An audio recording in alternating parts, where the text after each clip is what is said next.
பகுதி 3. நேற்றைய நாளின் தொடர்ச்சியாக வேதாகமத்தின் முதல் திருமண விழாவை குறித்து நாம் இன்றைக்கு பார்க்க போகிறோம்.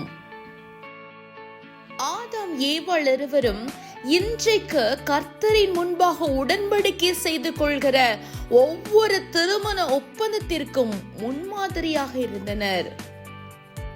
இருவராக இருந்த ஆதாமும் ஏவாளும் திருமணத்தில் ஒன்றாக்கப்பட்டனர். இது காதல் திருமணம் அல்ல, இது கடவுளால் ஒழுங்குபடுத்தப்பட்ட கடவுளின் ஆசீர்வாதத்தோடு நடைபெற்ற திருமணம்.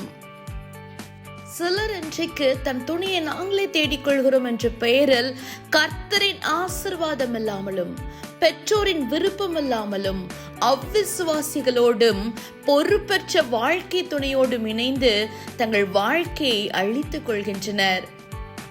முக்கியமாக கர்த்தரை விட்டு தூரமாய் வாழ்ந்து கொண்டிருக்கின்றனர்.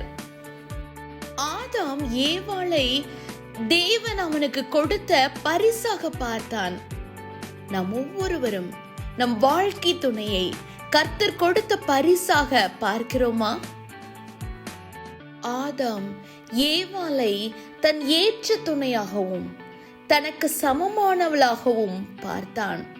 தன்னை விட குறைவாக ஆதாம் ஏவாளை ஒருபோதும் எண்ணவில்லை. இப்படியாய் ஆதாமும் ஏவாளும் தங்கள் வாழ்க்கையை மகிழ்ச்சியாக தொடங்கினர், கர்த்தரின் ஆசீர்வாதத்தோடு.